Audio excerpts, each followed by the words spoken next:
Hello friends, welcome back to our channel. Friends, ఈ వీడియోలో మనకు రిజర్వ్ బ్యాంక్ ఆఫ్ ఇండియా నుంచి ఆఫీస్ అటెండెంట్ ఉద్యోగాల కోసం ఒక నోటిఫికేషన్ అయితే రిలీజ్ కావడం జరిగింది. సో ఆల్రెడీ మనం నోటిఫికేషన్ వీడియో అయితే చేసాం. చాలామంది అభ్యర్థులు అప్లికేషన్ ప్రాసెస్ వీడియో కూడా చేయండి సార్ అని చెప్పేసి అడిగారు. అదేవిధంగా కొన్ని డౌట్స్ కూడా అడగడం జరిగింది. సో వీటికి ఇంటర్మీడియట్ వాళ్ళు అప్లై చేసుకోవచ్చా, డిప్లొమా వాళ్ళు అప్లై చేసుకోవచ్చా, అండ్ డిగ్రీ కంటిన్యూ చేస్తున్న వాళ్ళు అప్లై చేసుకోవచ్చా, ఇటువంటి డౌట్స్ కూడా అయితే అడిగారు. సో వాటిని కూడా ఈ వీడియోలో మీకు అయితే చెప్తాను. సో వీడియోని అయితే ఎండ్ వరకు చూడండి. సో మీకు అయితే step by step application process అయితే క్లియర్గా చెప్తాను. సో మీరైతే వీడియో అయితే కంప్లీట్గా చూడండి. అండ్ అదేవిధంగా వివరాలు చూసే ముందు ఛానల్ ఇంకెవరైనా సబ్స్క్రైబ్ చేసుకోకుండా చూస్తున్నట్లయితే ఖచ్చితంగా ఛానల్ అయితే సబ్స్క్రైబ్ చేసుకొని చూడండి. సో ప్రతిరోజు మీకైతే ఇన్ఫర్మేషన్ గ్యాదర్ చేసి అందించడం జరుగుతుంది కనుక ప్రతి వీడియోని అయితే లైక్ చేయండి. మీరు ఇచ్చేటువంటి లైక్స్ నాకు చాలా మోటివేషన్ అండ్ ఎంకరేజింగ్గా ఉంటాయి. ఇది చాలా మందికి యూస్ఫుల్ ఇన్ఫర్మేషన్ కనుక షేర్ చేసేటువంటి ప్రయత్నం చేయండి. మన ఛానల్ సంబంధించిన వాట్సాప్ అండ్ టెలిగ్రామ్ గ్రూప్స్ యొక్క లింక్స్ అనేవి కింద డిస్క్రిప్షన్లో ఉంటాయి. జాయిన్ కాండి. డైలీ దాంట్లో జాబ్ అప్డేట్స్, అదేవిధంగా కరెంట్ అఫేర్స్ సంబంధించినటువంటి ఫ్రీ ఆన్లైన్ టెస్ట్ లింక్స్ అనేవి షేర్ చేస్తున్నాను. మీకు చాలా యూస్ఫుల్గా ఉంటుంది. కంపల్సరీ ఇది ఒక గ్రూప్లో అయితే జాయిన్ కాండి.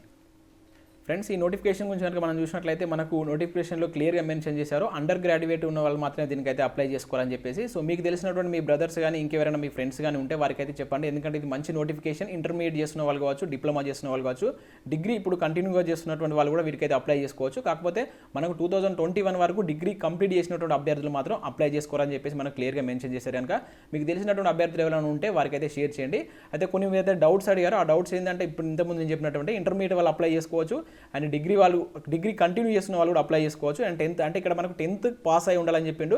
సో 2021 వరకు డిగ్రీ అనేది కంప్లీట్ కాకుండా ఉండాలని చెప్పేసి చెప్పడం జరిగింది. సో అంటే మీరు ఇంటర్మీడియట్ వాళ్ళు అండ్ డిప్లొమా వాళ్ళు కూడా వీటికైతే అప్లై చేసుకునేటువంటి ఛాన్స్ అయితే ఉంటుంది. అండ్ కొంతమంది డిగ్రీ కంప్లీట్ చేసిన వాళ్ళు, సార్ మా దగ్గర 10th సర్టిఫికేట్ పెడితే అయిపోతుంది కదా, మనం డిగ్రీ చేసిన విషయం వాళ్ళకి ఎట్లా తెలుస్తుందని చెప్పేసి అడిగారు. సో దానికి సంబంధించి అయితే నా దగ్గర క్లియర్ ఇన్ఫర్మేషన్ లేదు. సో చేస్తే చేసుకోండి. ఎందుకంటే నాకు తెలిసి ఇప్పుడు ఒకవేళ మీరు అటెండర్ జాబ్కి అప్లై చేసినప్పుడు సో ఫర్దర్గా అతను అటెండర్ పొజిషన్లో అయితే ఉండడు కదా. సో అతనికి మరి ప్రమోషన్స్ ఇచ్చినప్పుడు క్వాలిఫికేషన్స్ అనేది అవసరం ఉంటాయి. సో మేబీ ఛాన్సెస్ ఉండవచ్చు, బట్ దాని గురించి అయితే నాకు క్లారిటీగా తెలియదు. బట్ ఇప్పుడైతే 10th class, intermediate and diploma చేసిన వాళ్ళు అయితే అప్లై చేసుకోండి. దానికి సంబంధించి నేనైతే ఇన్ఫర్మేషన్ అయితే గ్యాదర్ చేస్తున్నాను. ఒకవేళ తెలిసినట్లయితే ఏదైనా ఒక వీడియోలో మీకైతే చెప్తాను. సో ఫస్ట్ అయితే దీనికి అప్లికేషన్ ప్రాసెస్ వీడియో అయితే చూద్దాం. సో దీనికి సంబంధించిన లింక్ అనేది కింద మీకు నేను డిస్క్రిప్షన్లో ఇస్తాను. దానిపైన క్లిక్ చేసింది అనుకోండి మీకు ఈ విధంగా అఫీషియల్ వెబ్సైట్ అనేది ఓపెన్ అవుతుంది. సో ఇక్కడ మీరు చూసినట్లయితే అప్లికేషన్ ఫామ్ అని ఉంది కదా, దీనిపైన క్లిక్ చేయండి.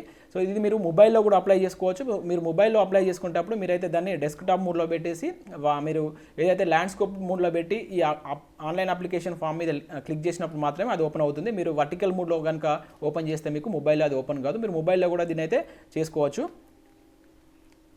సో అప్లై చేసే ముందర మీ దగ్గర అయితే ఒక 10th క్లాస్ మెమో అనేది పెట్టుకోండి. అదేవిధంగా మీ యొక్క ఫోటో, అదేవిధంగా మీ యొక్క సైన్ అనేది ఫోటో సైన్ అనేటువంటిది స్కాన్ చేసి మీ మొబైల్లో పెట్టుకోండి. సో అది 50 KB కంటే తక్కువ ఉండాలి ఇది మీ ఫోటో అయితే. సో ఇదైతే మీ సైన్ అనేది 10 to 20 KB మధ్యలో ఉండాలి. అది 30 to 50 KB మధ్యలో మీ ఫోటో ఉండేటట్లు మీరైతే స్కాన్ చేసి పెట్టుకోండి. సో ఇక్కడ మీరు ఆన్లైన్ అప్లికేషన్ ఫామ్ పైన క్లిక్ చేస్తే సో మీకైతే ఈ విధంగా అయితే ఓపెన్ కావడం జరుగుతుంది. సో ఇక్కడ చూసినట్లయితే click here to new registration అని చెప్పేసి అడుగుతుంది. సో మీరు ఆల్రెడీ ఒకవేళ రిజిస్టర్ అయి ఉంటే ఇక్కడ పాస్వర్డ్ అండ్ నెంబర్ ఇచ్చి మీరు రిజిస్టర్ కావచ్చు. సో మ్యాక్సిమం ఎవరు అయి ఉండరు కనుక సో ఇక్కడ క్లిక్ హియర్ టు రిజిస్ట్రేషన్ పైన క్లిక్ చేస్తే సో మీకు ఈ విధంగా అయితే ఓపెన్ కావడం జరుగుతుంది. సో మీరు ఇక్కడ చూసినట్లయితే ఫస్ట్ మీరు రిజిస్టర్ అయిన తర్వాత ఫోటో అండ్ సిగ్నేచర్ అనేది అప్లోడ్ చేయాల్సి ఉంటుంది. తర్వాత మీ యొక్క డీటెయిల్స్, తర్వాత ప్రివ్యూ అనేది చూసుకోవాల్సి ఉంటుంది. లాస్ట్కి వచ్చేసి పేమెంట్ చేయాల్సి ఉంటుంది. టోటల్గా మనకి 5 దశల్లో మీరు దీనికైతే అప్లికేషన్ అనేది చేసుకోవాల్సి ఉంటుంది. ఫస్ట్ ఇక్కడ మనం రిజిస్టర్ అయిదాం. సో రిజిస్టర్ కావడం కోసం మీ యొక్క నేమ్ అనేది ఇవ్వండి. తర్వాత దాని కన్ఫర్మ్ నేమ్ అడుగుతుంది, and middle name, first name and మీ యొక్క లాస్ట్ నేమ్, వీటికి సంబంధించి వాటి యొక్క కన్ఫర్మేషన్ కూడా అడుగుతుంది. వీటిని అయితే మీరు ఇక్కడ ఫిల్ చేయండి. తర్వాత మీ యొక్క ఫుల్ నేమ్ అనేది ఇక్కడ ఎంటర్ చేసేయండి. అండ్ ఇక్కడ మీ యొక్క మొబైల్ నెంబరు, దాని యొక్క కన్ఫర్మేషన్, అదేవిధంగా మీ యొక్క ఆల్టర్నేట్ మొబైల్ నెంబర్ కూడా ఇక్కడైతే అడగడం జరిగింది. అండ్ నెక్స్ట్ ఇక్కడ మీ యొక్క ఈమెయిల్ ఐడి అనేది ఇవ్వండి. అండ్ దానికి సంబంధించిన డొమైన్, అంటే ఇక్కడ మీరు ఫర్ ఎగ్జాంపుల్ ఇప్పుడు ఏదైనా ఒకటి ఉంటుంది gmail.com. సో ఇక్కడ మీకు డొమైన్స్ ఉంటాయి. సో అందరికీ జీమెయిల్ ఉంటుంది కనుక జస్ట్ అక్కడ మీ నేమ్ తీసేసి ఇక్కడ మీకు కొంచెం మీరు డొమైన్ తీసుకోండి. అండ్ నెక్స్ట్ ఇక్కడ కన్ఫర్మ్ మెయిల్ ఐడి అడుగుతుంది. మెయిల్ ఐడిని ఇక్కడ కంప్లీట్గా చేసేసి ఇక్కడ ఉన్నటువంటి క్యాప్షాను ఎంటర్ చేసేయండి. ఎంటర్ చేసేసి కనుక మీరు ఇక్కడ save and next and button కనుక మీరు ప్రెస్ చేస్తే మీరు నెక్స్ట్ ఫోటో అండ్ సిగ్నేచర్ దానికి అయితే వెళ్తారు. సో ఇక్కడ కనుక చూసినట్టయితే ఇక్కడ చూస్ ద ఫైల్ అని అడుగుతుంది. ఫస్ట్ మీ యొక్క ఫోటో అనేది మీరైతే ఇక్కడ చూస్ చేసుకొని ఇక్కడైతే మీరు అప్లోడ్ చేయాల్సి ఉంటుంది. సో ఇక్కడ దీనిపైన క్లిక్ చేస్తే ఇక్కడ దానికి ఉండాల్సిన కండిషన్స్ కూడా చెప్తుంది. అది మనకు 30 to 50 KB మధ్యలో ఫోటో అనేది ఉండాలని చెప్పేసి చెప్తుంది. సో దాన్ని కూడా ఒకసారి మీరైతే చెక్ చేయండి. తర్వాత వచ్చేసి ఇక్కడ మీ యొక్క సైన్ అనేటువంటిది 10 to 20 KB, 10 KB కంటే తక్కువ ఉండదు, 20 KB కంటే ఎక్కువ ఉండదు. ఆ మధ్యలో ఉండేటట్టు మీరు దాన్ని స్కాన్ చేసి పెట్టుకొని ఇక్కడ ఈ రెండు అయితే మీరైతే అప్లోడ్ చేయండి. సో అప్లోడ్ చేసి ఇక్కడ నెక్స్ట్ కనుక మీరు ప్రెస్ చేసేస్తే నెక్స్ట్ మీరు డీటెయిల్స్కి అయితే వెళ్తారు. సో ఇక్కడ చూసినట్లయితే మీ డీటెయిల్స్ సంబంధించినటువంటి పేజ్ అయితే ఓపెన్ అవుతుంది. సో ఆటోమేటిక్గా మీరు అక్కడ సేవ్ అండ్ నెక్స్ట్ కొడితే నెక్స్ట్ పేజ్కి వెళ్ళిపోతుంది అనమాట. ఫస్ట్ వచ్చేసి మీ బేసిక్ డీటెయిల్తో రిజిస్ట్రేషన్, తర్వాత ఫోటో అండ్ సిగ్నేచర్, తర్వాత డీటెయిల్స్. సో ఇక్కడ మీకు డీటెయిల్స్ అయితే కొంచెం ఎక్కువ అడగడం జరిగింది. సో నిదానంగా వీటిని అయితే ఫిల్ చేయండి, ఎందుకంటే వీటికి ఎడిట్ ఆప్షన్ అనేది తర్వాత ఇవ్వడు కనుక క్లియర్గా చూసుకోండి. ఇది నింపిన తర్వాత కూడా ప్రివ్యూ ఉంటుంది కదా, ప్రివ్యూ అప్పుడు కూడా మీరు అయితే చెక్ చేసుకోవచ్చు. సో ఒకసారి మీకు స్టెప్ బై స్టెప్ ఇక్కడ క్లియర్గా చెప్తాను. సో ఇక్కడ RBI గ్రాడ్యుయేట్ ప్రాసెస్ అంటే మీరు 2021 లోపు గ్రాడ్యుయేట్ చేసి ఉన్నారా, దానికంటే ఎక్కువ చదవాలని చెప్పేసి అడుగుతున్నారు. సో మనకి ఎందుకంటే అండర్ గ్రాడ్యుయేట్ కనుక ఇది నో అని చెప్పేసి మీరు ఇక్కడ ఇవ్వండి. అండ్ నెక్స్ట్ మీ యొక్క కేటగిరీ, మీది ఏ కేటగిరీ అయితే ఓబీసీ అయితే ఓబీసీ, సో ఏదైతే ఆ కేటగిరీ చేసి ఇక్కడ ఓకే అని ప్రెస్ చేయండి. అండ్ నెక్స్ట్ కనుక చూసుకున్నట్లయితే మీరు ఎక్కడి నుంచి అప్లై చేస్తున్నారు, అంటే ఏ స్టేట్ నుంచి అప్లై చేస్తున్నారు. ఫర్ ఎగ్జాంపుల్ మీరు తెలంగాణ నుంచి కనుక తెలంగాణ సెలెక్ట్ చేసుకోండి.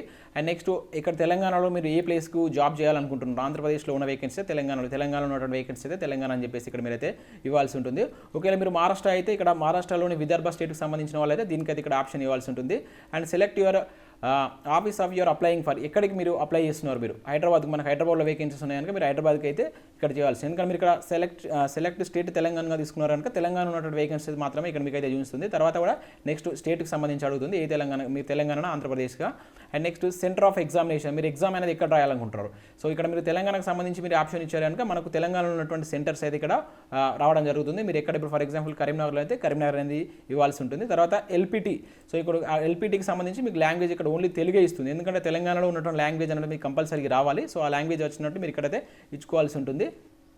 అండ్ నెక్స్ట్ కనుక చూసినట్టయితే ఇక్కడ డిజేబిలిటీ పర్సన్ గురించి అయితే అడగడం జరిగింది. ఇక్కడ ఓన్లీ డిజేబిలిటీ పర్సన్ ఎస్ అయితేనే ఇవన్నీ మీరు ఫిల్ చేయాల్సి ఉంటుంది. వారి గురించి అడిగారు, మీకు డిజేబిలిటీ ఒకవేళ ఉంటే అది ఎంత పర్సెంటేజ్ ఉంది, దానికి సంబంధించి డీటెయిల్స్ అయితే ఇక్కడ క్లియర్గా ఇవ్వడం జరిగింది. అండ్ డిజేబిలిటీ పర్సన్స్ ఎగ్జామినేషన్కి సంబంధించి కూడా వాళ్ళు ఏ విధంగా రాస్తారు, మీకు ఎవరైనా హెల్ప్ కావాలా, సో అటువంటి డీటెయిల్స్ అయితే ఇక్కడ అడగడం జరిగింది. ఒకవేళ డిజేబిలిటీ పర్సన్ సంబంధించి మీరు ఇవన్నీ చూడాల్సి ఉంటుంది. అప్ టు ఎక్కడ దాకా అంటే ఆర్ఎన్ఐ ఎక్స్ సర్వీస్ మ్యాన్ అని చెప్పేసి ఇక్కడ అడగడం జరిగింది. సో ఇక్కడ కూడా ఎక్స్ సర్వీస్ మ్యాన్ ఎస్ అని కొడితేనే మళ్ళీ ఇవన్నీ మీరు అయితే ఫిల్ చేయాల్సి ఉంటుంది. నో అని కనుక తీసుకుంటే ఇవన్నీ మీకు అవసరం లేదు. ఒకవేళ మీరు ఎక్స్ సర్వీస్ మ్యాన్ అయితే సో మీకు ఆ ఎక్స్ సర్వీస్ మ్యాన్ ఏ దాంట్లో చేస్తున్నారు, మీకు ఎన్ని సంవత్సరాల సర్వీస్ ఉంది, ఇటువంటి డీటెయిల్స్ అయితే మనకి ఇక్కడ అడగడం జరిగింది. అండ్ నెక్స్ట్ ఇక్కడ RBIకి సంబంధించి కూడా మీరు ఒకవేళ స్టాఫ్ అయితే ఒకవేళ ఎస్ అని, మీరు ఒకవేళ నో అని కొట్టేసింది అనుకోండి ఇవి మీకు ఓపెన్ కావు. సో ఒకవేళ ఎస్ అని కొడితే మాత్రం మీరు RBIలో ఎన్ని సంవత్సరాల నుంచి వర్క్ చేస్తున్నారు, సో మీకు ఎక్స్పీరియన్స్ ఎంత ఉంది, దాని గురించి అయితే అడగడం జరుగుతుంది. అండ్ నెక్స్ట్ ఇక్కడ నేషనాలిటీ కనుక చూసుకుంటే ఆల్రెడీ మీకు అక్కడ డిఫాల్ట్గానే ఇండియన్ అని చెప్పేసి రావడం జరుగుతుంది. అండ్ నెక్స్ట్ చూసినట్లయితే ఇక్కడ సో మీరు ఇక్కడ ఒకటి అబ్జర్వ్ చేసినట్టయితే ఇక్కడ ఈ రెడ్ కలర్ ఉంది కదా, దీన్ని మాత్రం కంపల్సరీ మ్యాండేటరీగా నింపవలసి ఉంటుంది. సో మిగతాయి మీరు నింపకపోయినా కూడా no problem. So red colour మనకి ఇక్కడ క్లియర్గా లాస్ట్లో స్టార్టింగ్లో ఇక్కడ మెన్షన్ చేశారు, ఇక్కడ రెడ్ కలర్ ఉన్నటువంటి కంపల్సరీ మ్యాండేటరీ ఫీల్డ్ అని చెప్పేసి మనకైతే ఇవ్వడం జరిగింది.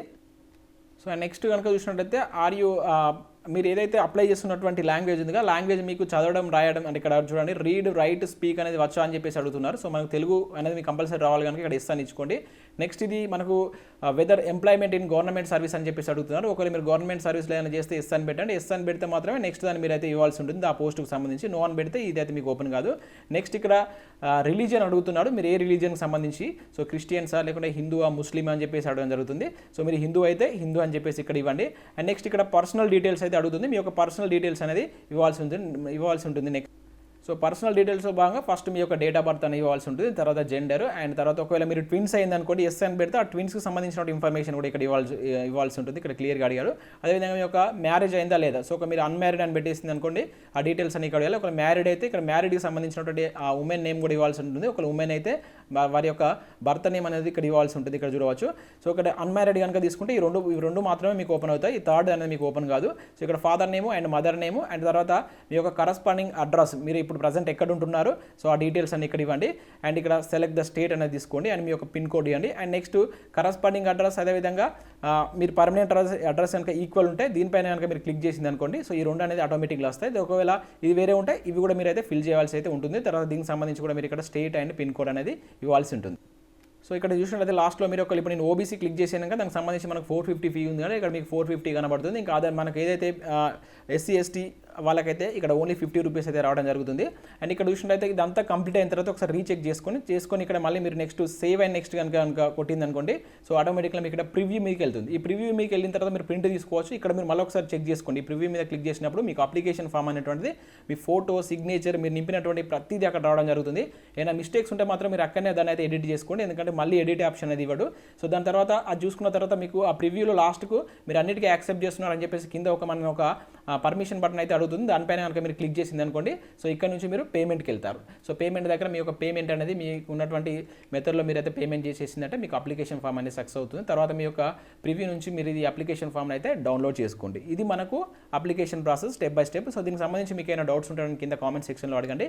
ఖచ్చితంగా ఇది చాలా మందికి యూస్ఫుల్ ఉంటుంది కనుక ఎక్కువ మందికి షేర్ చేసేటువంటి ప్రయత్నం చేయండి. So thanks for watching this video. Thank you everyone.